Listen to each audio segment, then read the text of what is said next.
Hello guys, welcome to the channel of equilibrium classes. So यहाँ पे हम तुम्हें क्लास 11 का अकाउंटेंसी का सिलेबस कवर अप करवा रहे थे। अभी तक हम लोगों ने चैप्टर 1 और चैप्टर 2 कर चुके हैं। चैप्टर 3 हमने लास्ट क्लास में स्टार्ट किया था। आज चैप्टर 3 का डे 2 है।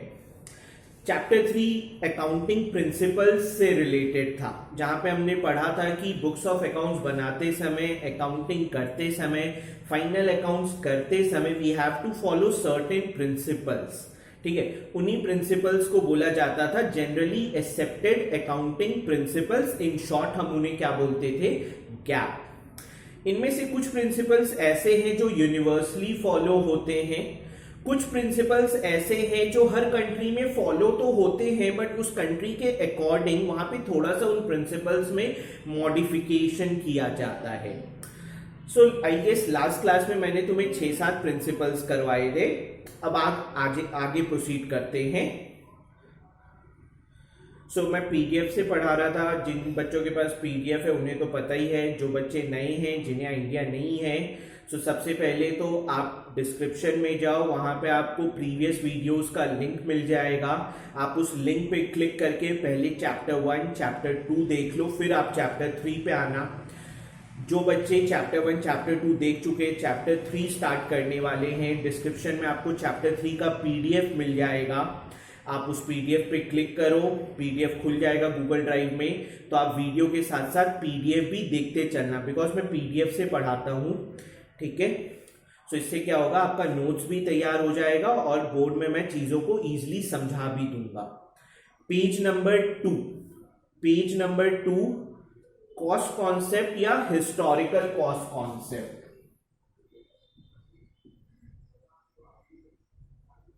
कॉस्ट कॉन्सेप्ट या historical cost concept. Cost principle बोलो या फिर हिस्टोरिकल कॉस्ट प्रिंसिपल बोलो। कॉस्ट प्रिंसिपल या हिस्टोरिकल कॉस्ट प्रिंसिपल बोलता है in books of accounts will record fix assets at historical cost. In books of accounts fixed assets are recorded at historical cost। और इसी को मैं थोड़ा सा बेटर और कर देता हूं, recorded at historical cost less depreciation till date. India में हम लोग हिस्टोरिकल कॉस्ट प्रिंसिपल फॉलो करते हैं और हिस्टोरिकल कॉस्ट प्रिंसिपल बोलता है in books of accounts we should record fix assets at historical cost. और इसी को थोड़ा सा और बेटर कर देते हैं, historical cost less depreciation till date. तो सबसे पहले मैं आता हूं हिस्टोरिकल कॉस्ट क्या है। डेप्रिसिएशन तो आई गेस मैंने तुम्हें ऑलरेडी भी समझाया है कि डेप्रिसिएशन होता क्या है। ओवर टाइम जैसे जैसे हम फिक्स एसेट्स को यूज करेंगे या जैसे जैसे टाइम बीतता चला जाएगा तो वैसे वैसे फिक्स एसेट्स की वैल्यू क्या है, कम होती चली जाएगी। और जब फिक्स एसेट्स की वैल्यू कम होती है we use the term depreciation. So historical cost, historical cost, cost incurred till fixed asset is brought into working condition। ठीक है, ये सब कॉपी में लिखते चले जाना, कॉपी में हेडिंग दे देना हिस्टोरिकल कॉस्ट प्रिंसिपल एंड ये सब चीजें कॉपी में लिखते चले जाना। पीडीएफ में तो क्या है, नोट्स है। अब चीज को एक्सप्लेन करने के लिए बोर्ड में मैं बहुत बार लिखता हूं, बोर्ड में मैं जो भी लिख रहा हूं कॉपी में लिखते चले जाना, उसी से तुम्हारी नॉलेज इनहैंस होगी।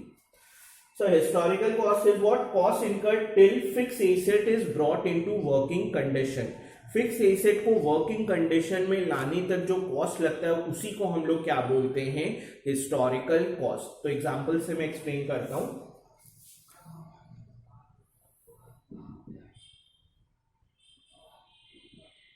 firm purchased machine for 5 lakh, ठीक है, ₹20,000 was spent on its transportation, ₹30,000 was spent on its installation.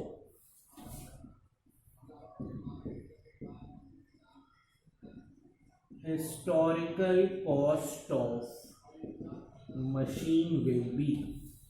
So आपने एक 5 लाख की मशीन खरीदी, ठीक है, मशीन का कॉस्ट प्राइस आपको पड़ गया 5 लाख, 20,000 रुपीज लग गया मशीन को वेंडर या जिससे आपने लिया है उसके यहां से फैक्ट्री लाने में या ऑफिस लाने में।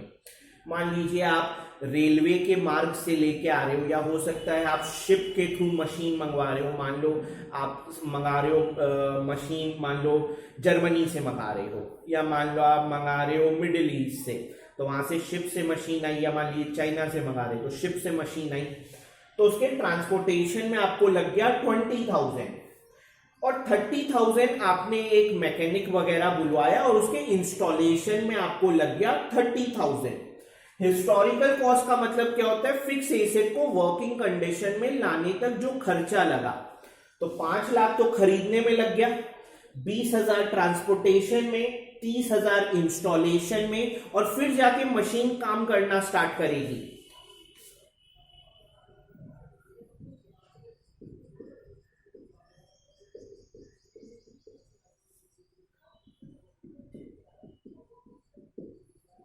So what I can say is historical cost of machine is 5,50,000। Machine की हिस्टोरिकल कॉस्ट कितनी है? 5,50,000। 5 लाख खरीदने में, 20,000 ट्रांसपोर्टेशन में, 30,000 इंस्टॉलेशन में, तो टोटल वर्किंग कंडीशन में लाने तक हमें कितना खर्चा लग गया? 5.5 लाख, और वही 5.5 लाख उसकी क्या है? Historical cost. अब मैं इसी एग्जांपल को आगे कंटिन्यू करता हूं।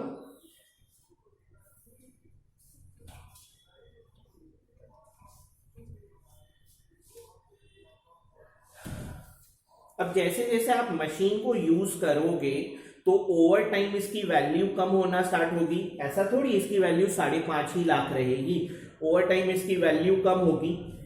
तो मान लेते हैं machine depreciates at 10% per annum, यानी मशीन की वैल्यू हर साल कितने से घट रही है? 10%। अब ये 10% किस पे कैलकुलेट होता है? 2 मेथड आपको पढ़ने हैं, तो वो तो जब हम डेप्रिसिएशन का पूरा चैप्टर पढ़ेंगे वहां पे पढ़ेंगे। अभी मैं एज्यूम कर ले रहा हूं कि ये जो 10% लग रहा है हिस्टोरिकल कॉस्ट पे ही लग रहा है।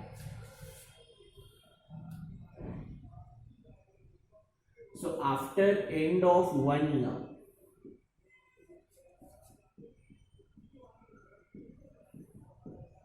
depreciation will be what? 10% of historical cost, that will be 55,000.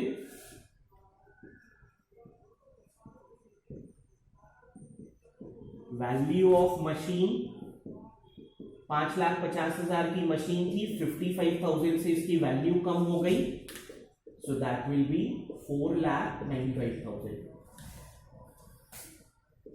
आपने 5.5 लाख की हिस्टोरिकल कॉस्ट की मशीन थी, उसकी वैल्यू 10% से घट रही है, तो 5.5 लाख का 10% 55,000, तो डेप्रिसिएशन हो गया 55,000। So value of machine will be what? 4,95,000।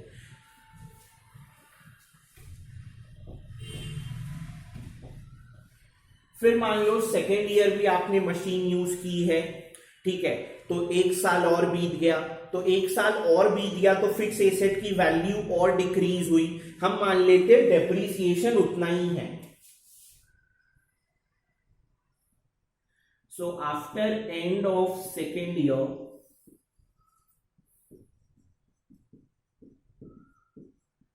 depreciation will be 10% of 5,50,000, which is 55,000.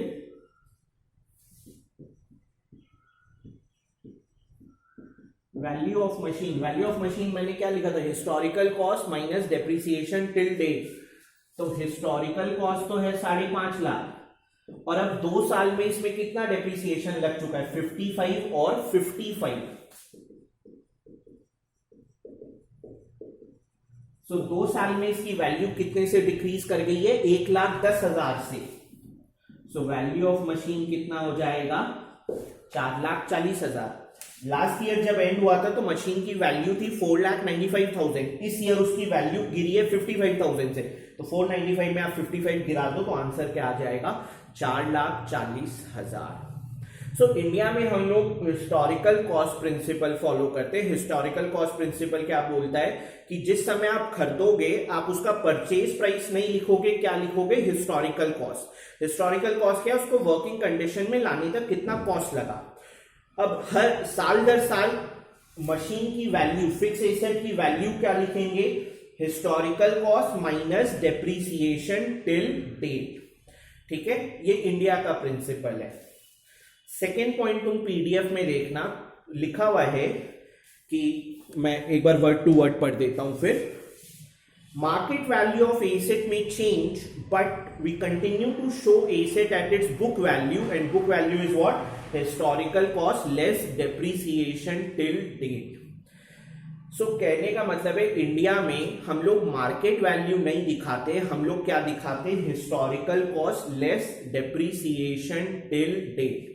अब मान लो सेकेंड ईयर के एंड में मशीन की वैल्यू है 4,40,000 मेरे बुक में, और मार्केट में इसी मशीन का मॉडल का वैल्यू चल रहा है 2 लाख रुपया।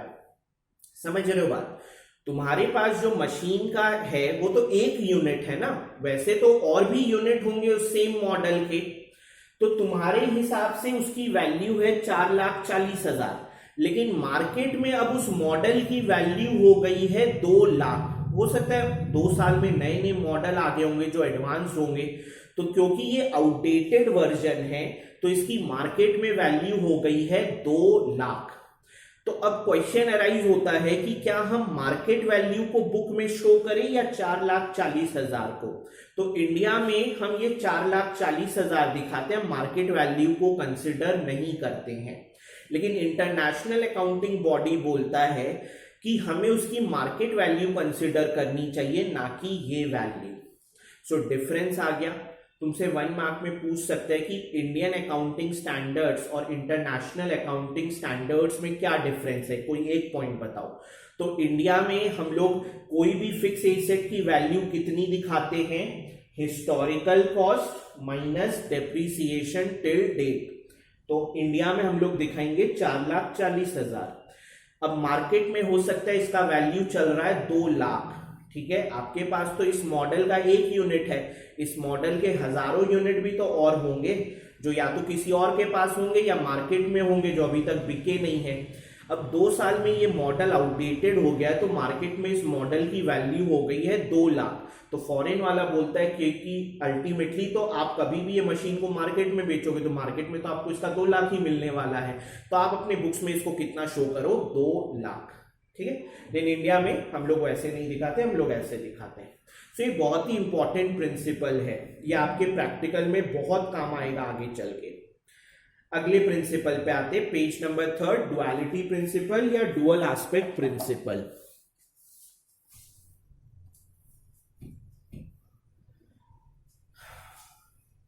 एग्जाम्पल्स वगैरह अच्छे से कॉपी में लिखते चले जाना ना। कोई भी डाउट होगा तुम कमेंट सेक्शन में मेरे से डाउट पूछ सकते हो, नहीं तो तुम मेरे नंबर पे व्हाट्सएप या कॉल करके पूछ सकते हो। एंड नेक्स्ट वीक से हो सके तो हम वीक में 2 to 3 जूम सेशन कंडक्ट कराएंगे, तो उसमें क्या है, तुम फेस टू फेस अपने डाउट्स मेरे सामने रख सकते हो ताकि मैं तुम्हारे जितने भी डाउट्स है उसको क्लैरिफाई कर सकूं। ठीक है, हमारी कोशिश यही है कि तुम्हारे मन में किसी भी प्रकार का डाउट्स नहीं रहना चाहिए। हम तुम्हारे लिए अवेलेबल है throughout the day, throughout the week, throughout month, throughout the year. बस तुम्हारी नॉलेज बढ़नी चाहिए। अकाउंट्स ऐसा सब्जेक्ट है जो तुम अच्छे से समझ के करोगे तो ये बहुत इजी है। प्रैक्टिस कम रखोगे या रटने की कोशिश करोगे तो थोड़ा दिक्कत आएगा।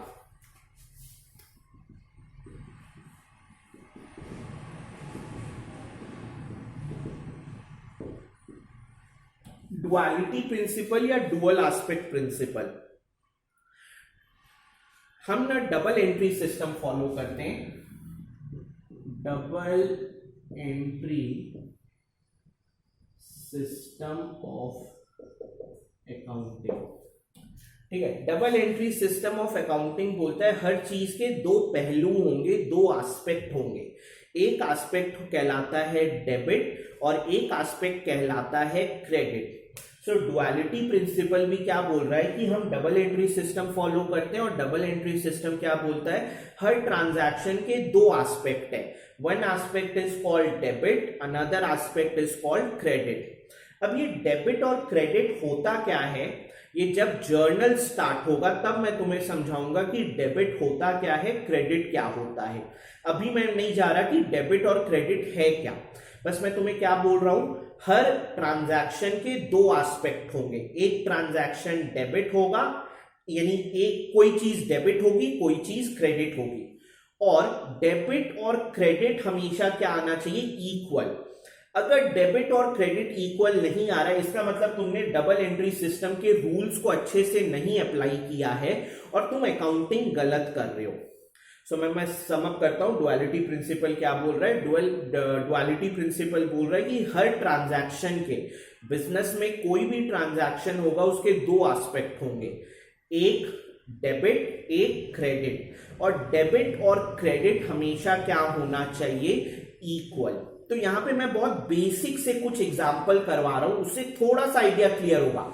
लेकिन क्यों वो डेबिट हुआ, क्यों वो क्रेडिट हुआ, वो मैं तुम्हें अभी नहीं बता रहा। जब मैं जर्नल स्टार्ट करूंगा तब आई विल टेल यू क्यों वो डेबिट हुआ और क्यों वो क्रेडिट हुआ है।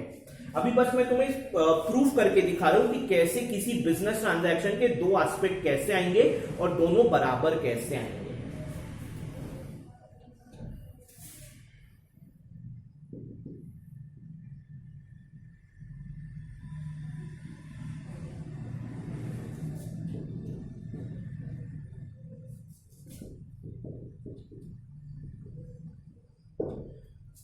जनरली बिजनेसमैन क्या करते हैं, जितना भी दिन भर का कैश होता है वो अगले दिन बैंक में जमा कर देते हैं, क्योंकि घर पे कैश रखने, ऑफिस में कैश रखने का कोई मतलब नहीं है।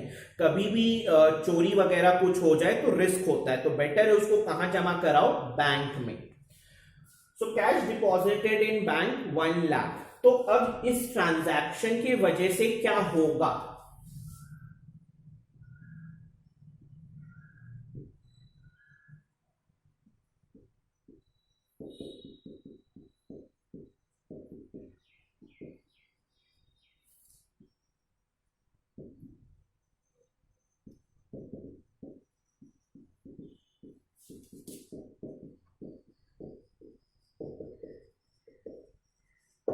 So we deposited 1 lakh cash in bank. Due to this, bank balance 1 lakh से बढ़ जाएगा।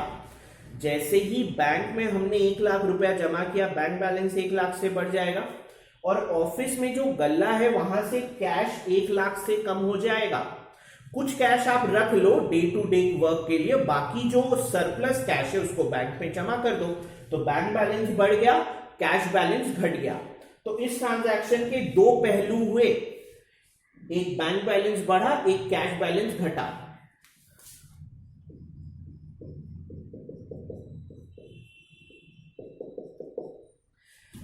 अभी ये मत सोचो कि क्यों ये डेबिट हुआ, क्यों ये क्रेडिट हुआ। ये जब जर्नल आएगा मैं तुम्हें हर चीज डिटेल में समझाऊंगा, ठीक है। एकदम टेंशन मत लो। मैंने तुम्हें हमेशा कहा है कि कोई चीज अगर मैं अभी नहीं समझा रहा हूं आगे समझाऊंगा, बिकॉज वो चीज आगे की ही है, तो उसको हमें वहीं समझना है तो ही बेटर होगा। अभी बस इतना समझो, दो एस्पेक्ट हुए, एक डेबिट एक क्रेडिट, और तुम देख सकते हो डेबिट और क्रेडिट का अमाउंट सेम है, ये भी 1 लाख ये भी 1 लाख। तो डुअलिटी प्रिंसिपल यही बोलता है हर ट्रांजैक्शन के दो एस्पेक्ट होंगे, एक डेबिट और एक credit.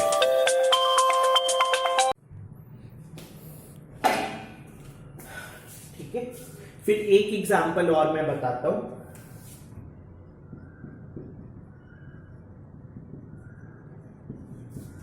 Furniture purchase for cash 20,000।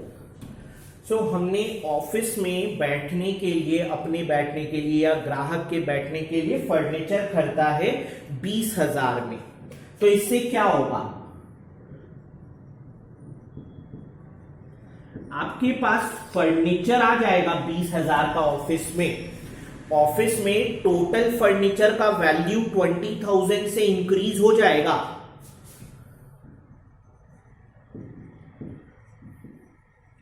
और ऑफिस में जो कैश है, आप 20,000 का फर्नीचर खरीदे हो तो सामने वाली पार्टी को आपने कैश दिया होगा, तो ऑफिस में से कैश 20,000 कम हो जाएगा। तो तुम देख सकते हो ट्रांजैक्शन के दो एस्पेक्ट,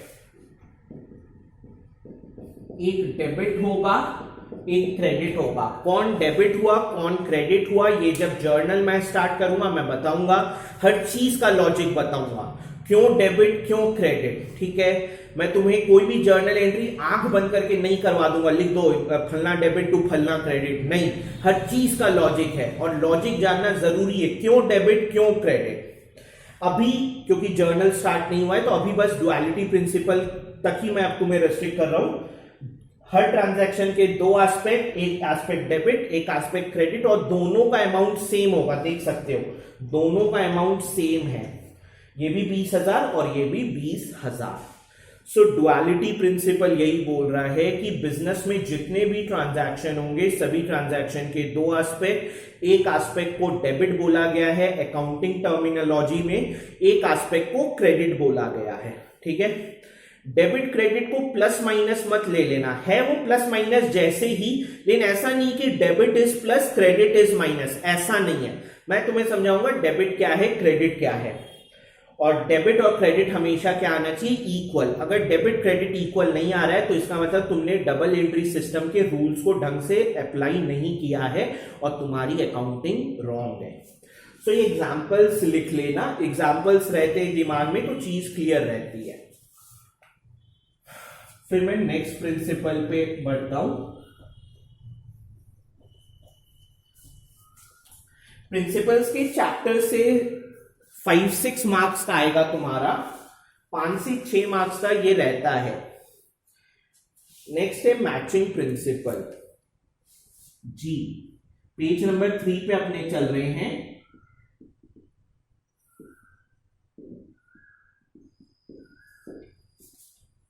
मैचिंग प्रिंसिपल बोलो या फिर मैचिंग कॉन्सेप्ट बोलो।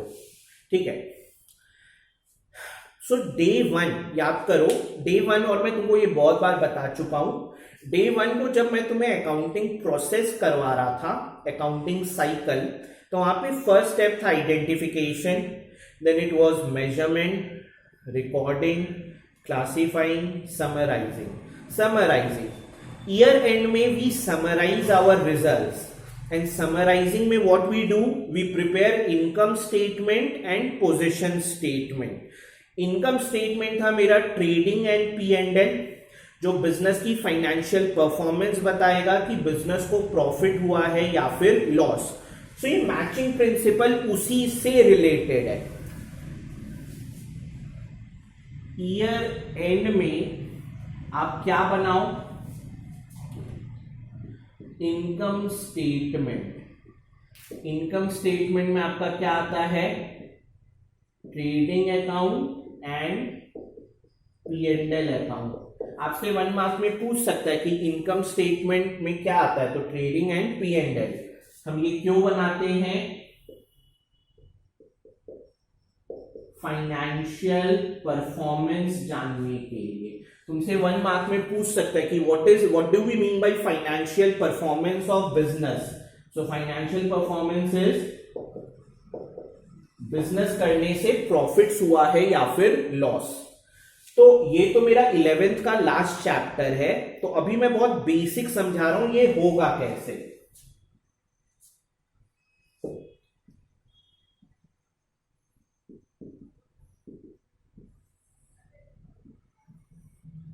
मान लो ये मेरा इनकम स्टेटमेंट है, उसके दो साइड, एक साइड डेबिट एक साइड क्रेडिट, डुअलिटी प्रिंसिपल, हर चीज के दो पहलू डेबिट और क्रेडिट। ठीक है, तो इनकम स्टेटमेंट में क्या होगा, एक side will write all the expense and losses of current year,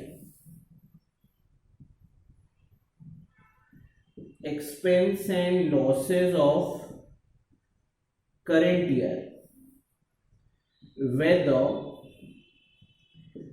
paid or not paid। Accrual basis याद करो, लास्ट क्लास में मैंने तुम्हें एक्रूअल एजम्पशन करवाया था। एक्रूअल बेसिस क्या बोलता था, you should write all the expenses and losses of current year whether payment has been made और नॉट मेड। तब तो करेंट ईयर का मेरे को सही में पता चलेगा कि प्रॉफिट हुआ है या लॉस। अगर आप करेंट ईयर के बहुत सारे एक्सपेंसेस ये बोल के हटा दे रहे हो कि हमने तो उसका पेमेंट किया ही नहीं है, जब पेमेंट करेंगे तब एक्सपेंस मानेंगे, तो इसका मतलब आप मान लो कुछ एक्सपेंस के पेमेंट आप अगले साल कर रहे हो, तो आप इस साल का एक्सपेंस अगले साल ले गए, तो इस साल का एक्सपेंस कम हो गया और अगले साल का एक्सपेंस बढ़ गया। तो फिर करेंट ईयर का करेक्ट प्रॉफिट लॉस कैसे पता चलेगा, जब आप करेंट ईयर के ही कुछ एक्सपेंसेस को अगले साल ले गए। समझ रहे हो मेरी बात? अगर मेरे को तुम्हारे 10th का रिजल्ट जानना है तो मेरे को तुम्हारे 10th के सभी सब्जेक्ट का मार्क्स जोड़ना पड़ेगा, चाहे तुम पास हो या फेल। ऐसा थोड़ी है कि 10th के कुछ सब्जेक्ट में तुम फेल कर गए, बोल रहे हो कि 11th में चले जाते हैं, 11th में 10th का पास आउट हो जाएंगे, तो ऐसे थोड़ी तुम्हारा 10th का रिजल्ट निकलेगा। तुम्हारा अगर 10th का करेक्ट रिजल्ट चाहिए तो मेरे को तुम्हारे 10th के सभी सब्जेक्ट्स को देखना पड़ेगा, चाहे तुम पास होते हो या फेल। तो same manner we should write all the expense and losses of current year whether paid और not paid. Same manner we should write all income and gains of current year whether amount is received or not। You should write all the incomes and gains and revenues related to current year no matter whether the amount is received or not। मिला हो या ना मिला हो, अगर वो current year का income है तो वो यहां रिकॉर्ड होगा। सो मैचिंग प्रिंसिपल क्या बोलता है कि ईयर एंड में बनाओ इनकम स्टेटमेंट। इनकम स्टेटमेंट है ट्रेडिंग P&L, क्यों बनाना जा रहा है, बिजनेस के फाइनेंशियल परफॉर्मेंस को जानने के लिए। सो अगर आपको बिजनेस का करंट ईयर का फाइनेंशियल परफॉर्मेंस जानना है कि बिजनेस को प्रॉफिट हुआ है या loss, what you should do is you should compare expense and losses of current year with incomes and gains of current year. दोनों को क्या करा दो, मैच करवा दो, इसकी मैचिंग इसके साथ करवा दो। ठीक है, मैचिंग करने से क्या होगा, तुमको पता चल जाएगा कि प्रॉफिट हुआ है या फिर लॉस। सो अगर एक्सपेंस वाली साइड इनकम वाली साइड से ज्यादा है तो मैं बोल सकता हूं लॉस। अगर इनकम वाली साइड एक्सपेंस वाली साइड से ज्यादा है तो मैं बोल सकता हूं प्रॉफिट्स। और अगर दोनों इक्वल है तो मैं बोल सकता हूं नाइदर प्रॉफिट नॉर लॉस। ठीक है, सो मैचिंग प्रिंसिपल क्या बोल रहा है, in order to determine whether during the current year we have earn profit और लॉस, ये जानने के लिए कि ड्यूरिंग द करेंट ईयर हमें प्रॉफिट हुआ है या loss, what we should do is we should match current year expense and losses with current year incomes and gains, and we should match all the expense and losses of current year whether their payment is made or not with incomes and gains of current year whether amount is received or not, because हम cash basis follow नहीं करते हैं, हम लोग accrual basis follow करते हैं। so मैं word to word एक बार पढ़ देता हूं, अब ये सब तुम कॉपी में लिख लेना ना, तुम्हारी नॉलेज के लिए है। As per this concept revenue of the period, revenue is income, are match with expense of that period to determine profit और loss, that is financial performance. For this we prepare income statement at the end of the period where we record all revenues whether received और not, all expense whether paid और not. If revenues are greater than expense, then it is profit and vice versa. Vice versa is what? Expense greater than revenue. ठीक है, तो I guess matching principal तुम्हें समझ में आ रहा होगा। अब नेक्स्ट पे आते हैं प्रूडेंस प्रिंसिपल या कंजर्वेटिज्म प्रिंसिपल।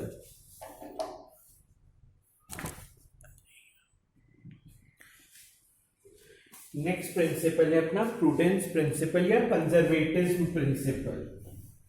बहुत इंपॉर्टेंट प्रिंसिपल है, जनरली एग्जाम्स में इसी को दे देता है लिखने की, write down a short note about prudence principle. Generally मैं ऐसा नहीं कह रहा यही देता है, बट इसके सबसे ज्यादा चांसेस होते हैं। H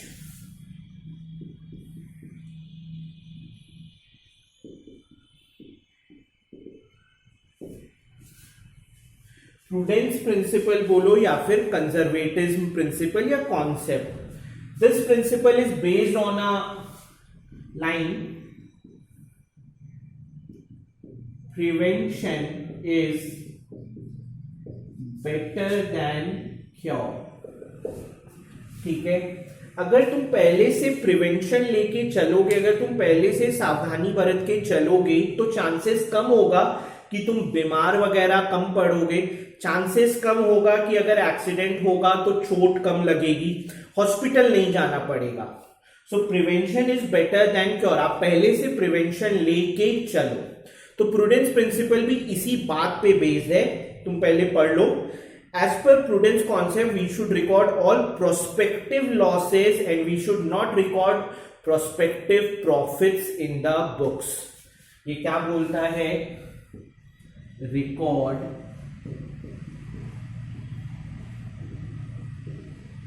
prospective losses, but do not record prospective profits या gains. Now there is a difference between losses, profits, prospective losses, prospective profits. Prospective losses का मतलब है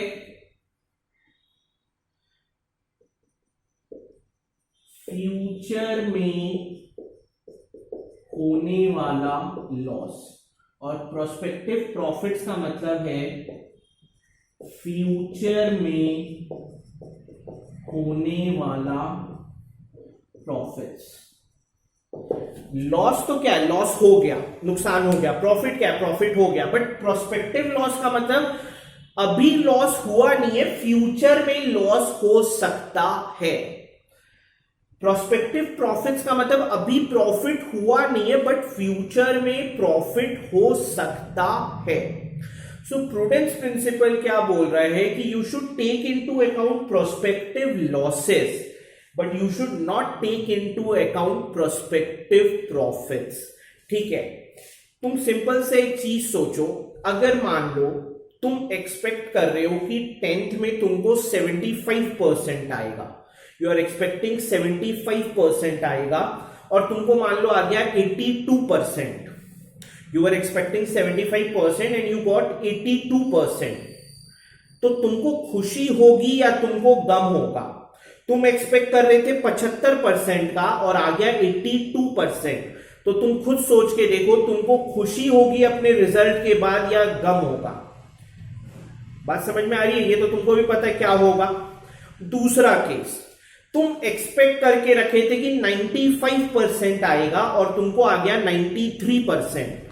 यू आर एक्सपेक्टिंग कि 95% आएगा और तुमको आया है 93%। ऑब्वियसली बाकी के कंपैरिजन में ज्यादा आया, बट यू आर एक्सपेक्टिंग 95%, आया है 93%। तुम खुद सोच के देखो तुमको खुशी होगी या कहीं ना कहीं थोड़ा सा तो दुख होगा?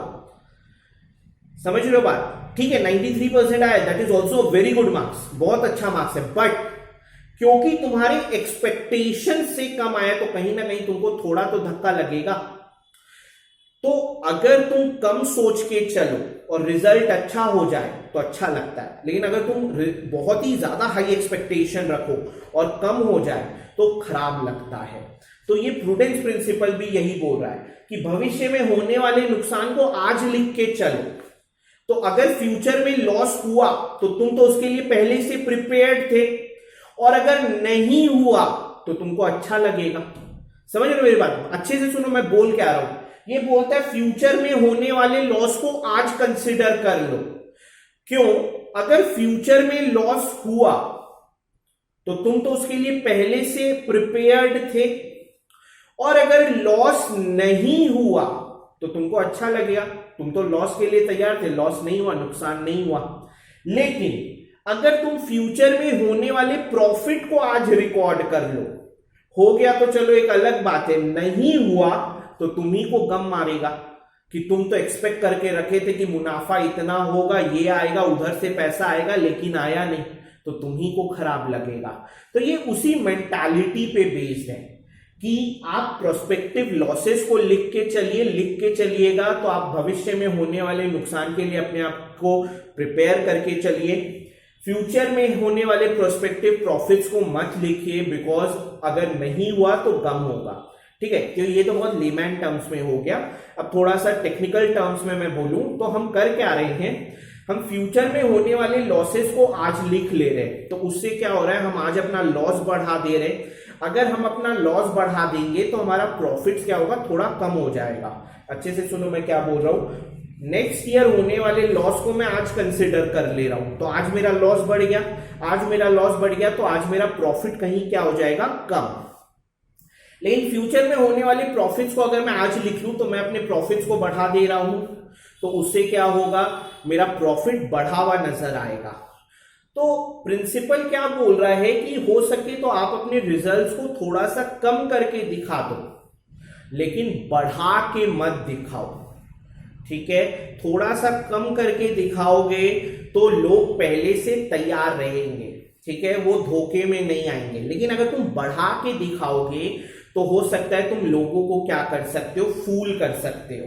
तो इसलिए प्रिंसिपल बोल रहा है फ्यूचर में होने वाले लॉस को आज दिखा लो, थोड़ा सा लॉस बढ़ा लो, लिमिट में। ऐसा नहीं है कि अनलिमिटेड अमाउंट लिख दो, वैसा नहीं है, एक लिमिट में फ्यूचर में होने वाले लॉस को आज दिखा लो, जिससे आज का प्रॉफिट कम हो जाएगा। ठीक है, तो फ्यूचर में डिसीजन मेकिंग प्रोसेस में उसको रफ्तार मिलेगी। तुम्हारा प्रॉफिट कम आ रहा है तो तुम फ्यूचर में और सतर्क होकर बिजनेस करोगे और मेहनत से बिजनेस करोगे। लेकिन अगर तुम फ्यूचर में होने वाले प्रॉफिट्स को आज दिखा दोगे तो आज प्रॉफिट्स बढ़ा हुआ आ जाएगा। तो हो सकता है इन दैट सिचुएशन बहुत सारे लोगों को तुम फूल कर दो लोन वगैरह देने में कि देखे ना हमें तो इतना प्रॉफिट हो रहा है, लोन दे दीजिए। सामने वाला लोन दे देगा, बाद में पता चलेगा तुमने तो अपने बुक्स में प्रॉफिट्स को एग्जैजरेट कर दिया था, बढ़ा दिया था।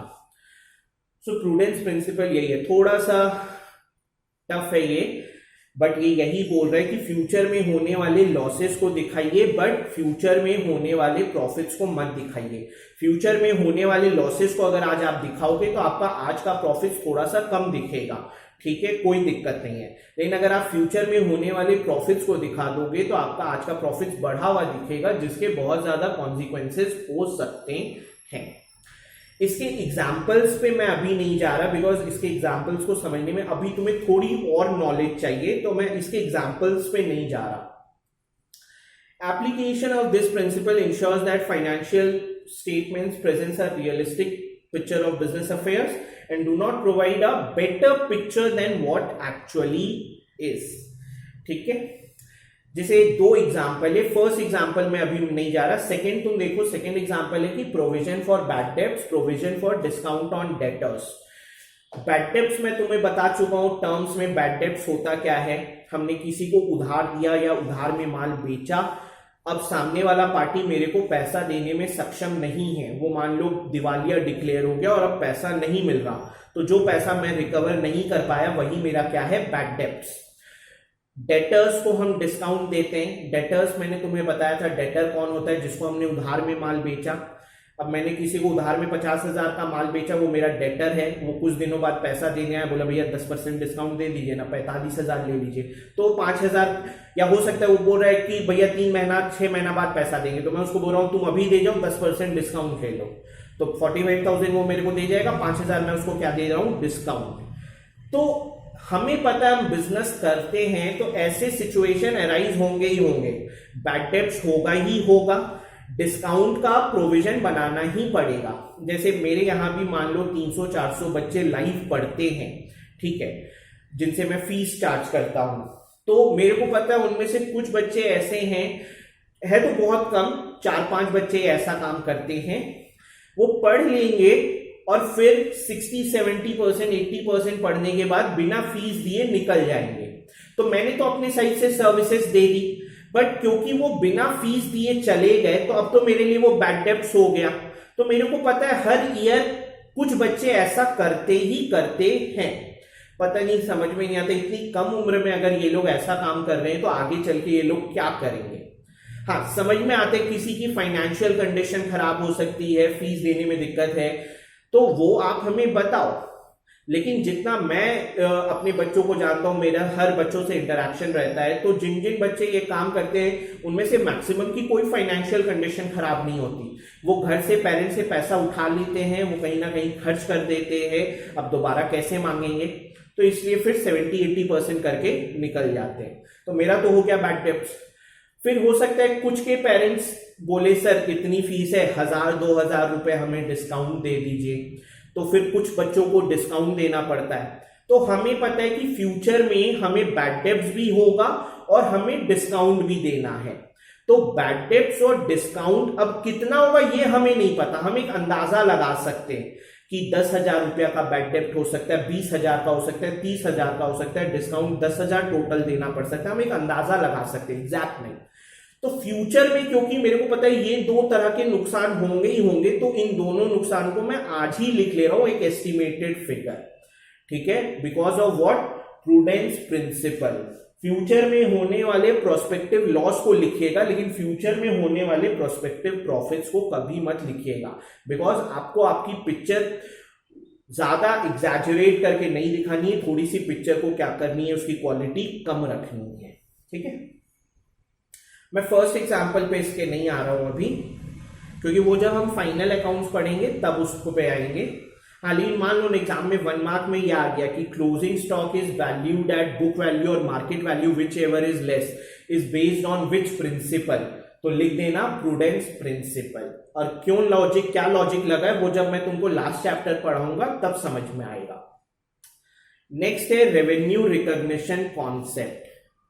तो रेवेन्यू रिकॉग्निशन कॉन्सेप्ट बोलता है कि बुक्स ऑफ अकाउंट्स में हम कोई भी इनकम, कोई भी रेवेन्यू तब दिखाएंगे जब हमने गुड्स और सर्विस प्रोवाइड कर दी है। जैसे ही माल डिस्पैच हो चुका है, बिलिंग हो चुकी है, तो हम अपनी बुक्स में उसको सेल शो कर सकते हैं। जैसे ही हमने अपनी तरफ से सर्विसेज शो दे दी है तो हम उसको इनकम शो कर सकते हैं। हमें पैसा रिसीव करने का वेट नहीं करना है, एक्रूअल बेसिस, ठीक है। तो से फॉर एन एग्जांपल, तुमने मेरे को 1 नवंबर को ऑर्डर दिया और तुमने बोला कि जनवरी में उसका डिस्पैच करवा दीजिएगा, ठीक है, कोई दिक्कत नहीं है। उसकी बिलिंग वगैरह हम लोगों ने नवंबर में ही कर दी, बस अब डिस्पैच कब करना रह गया है, जनवरी में। बिलिंग हो गई है, याद रखना मैं क्या बोल रहा हूं, बिलिंग, प्रॉपर बिलिंग वगैरह हो गई है, ठीक है। तो क्योंकि नवंबर में ही बिलिंग वगैरह हो गई है, डिस्पैच बस मेरे को जनवरी में करना है, तो अब मैं उसको अपना सेल नवंबर में ही मान लूंगा, बिकॉज उसकी बिलिंग हमने नवंबर में ही कर दी थी। बात समझ में आ रही है। मान लो तुम मेरे से 11th पढ़ लिए और तुम 12th भी मेरे से पढ़ रहे हो, तुम बोल रहे हो सर 11th की फीस भी हम आपको 12th में दे देंगे, कुछ फीस, तो मैं बोला चलो कोई दिक्कत नहीं है। तो मान लो 11th का 2000 बाकी था जो तुमने मेरे को 12th में दिया, तो वो जो 2000 रुपए तुमने मेरे को 11 का 12th में दिया, तो मैं उसको 12th की रेवेन्यू नहीं मानूंगा, मैं उसको 11th की रेवेन्यू मानूंगा, बिकॉज मैं तो अपने साइड से सर्विसेज कब दे चुका था, 11th में ही। सो रेवेन्यू रिकॉग्निशन प्रिंसिपल यही बोलता है कि जैसे ही गुड्स हमने बिलिंग वगैरह प्रॉपर कर दी, हमने हमारी साइड से सर्विसेज प्रोवाइड कर दी है, तो वैसे ही हम उसको अपनी क्या मान सकते, income, revenue, sales. So as per this concept, revenues are to be recorded in the books when they are realized, when goods were sold or services provided, and a proper document acting as an evidence of transaction was created, and not when settlement will take place. जैसे ही उसका एक proper documentation वगैरह हो गया, proper billing वगैरह हो गया, जैसे ही हमने सर्विसेज दे दी, तो वैसे ही अब हम उसको अपने बुक्स में क्या रिकॉर्ड कर सकते हैं, as a sale, as income, as revenue, according to revenue recognition principle. Next आते हैं verifiable objective concept. So chapter 1 में जब मैं तुम्हें क्वालिटेटिव कैरेक्टरिस्टिक पढ़ा रहा था तो वहां पे फर्स्ट क्वालिटेटिव कैरेक्टरिस्टिक शायद मैंने पढ़ाई थी रिलायबिलिटी, कि बुक्स ऑफ अकाउंट्स जो हमें इंफॉर्मेशन प्रोवाइड कर रहा है we should rely on that. So books of accounts में जो इंफॉर्मेशन है उसकी रिलायबिलिटी तभी अराइज होगी जब उसके साथ क्या होगा, एक प्रॉपर एविडेंस, एक प्रॉपर बिल, एक प्रॉपर वाउचर, एक प्रॉपर सोर्स डॉक्यूमेंट। ठीक है, तुम अभी तो ऑल्टरनेटिव इसको ऐसे यूज कर सकते हो, लेकिन सब में कुछ ना कुछ डिफरेंस है। सो जब उसका प्रॉपर एक एविडेंस होगा कि हाँ ये ट्रांजैक्शन हुआ है, तो उसकी रिलायबिलिटी क्या हो जाती है, बढ़ जाती है। ठीक है, तुम मेरे को बोल रहे हो या मैं तुम्हें बोल रहा हूं कि अरे देखो इस साल इतनी फीस आई है, तो तुम बोलोगे सर हम कैसे मान ले इतनी फीस आई है। फीस अगर आई होगी तो आपने कुछ ना कुछ तो रिसिप्ट काट के दिया ही होगा बच्चों को, तो उस रिसिप्ट की एक कॉपी उसके पास होगी, एक कॉपी आपके पास होगी, तो आप अपनी वाली कॉपी दिखाओ मेरे को, मैं आपकी कॉपी देखूंगा, वहां जोड़ूंगा कि अच्छा इसने 5 दिया, इसने 6 दिया, इसने 8 दिया, जोड़ के मैं बताऊंगा हाँ सर आप झूठ नहीं बोल रहे, आप सच बोल रहे हो। तो कोई भी चीज को वेरीफाई करना है, कोई भी चीज की रिलायबिलिटी अगर मेरे को बढ़ानी है, तो what I should do is her transaction का एक एविडेंस होना चाहिए। तुम बोल रहे हो कि सर हमने आपको फीस दे दी, मैं बोल रहा हूं नहीं दी यार, तुम बोल रहे हो नहीं सर दी है, तो चलो ठीक है, तुम अगर तुमने फीस दी है तो मैंने तुमको रसीद दी होगी, तो तुम लाके मेरे को रसीद दिखा दो, या अगर तुमने मेरे को फीस दी होगी मेरे पास रिकॉर्ड होगा, मेरे पास तो रिकॉर्ड नहीं है। तो कोई भी चीज, इसलिए कहा जाता है हर चीज का एक प्रॉपर एविडेंस होना चाहिए। एविडेंस नहीं होगा, बिल नहीं होगा, वाउचर नहीं होगा, तो फ्यूचर में आप ही को दिक्कत आएगी। सो मार्केट में कोई भी चीज की खरीद बिक्री करे तो प्रॉपर एविडेंस के साथ करे, प्रॉपर डॉक्यूमेंटेशन के साथ करे। मार्केट में कोई भी आपको झुठला सकता है। सो वेरीफाइबल ऑब्जेक्टिव कॉन्सेप्ट यही बोलता है कि हर बिजनेस ट्रांजैक्शन का एक क्या होना चाहिए, एविडेंशियल प्रूफ, जिससे उसकी रिलायबिलिटी क्या होगी, बढ़ेगी।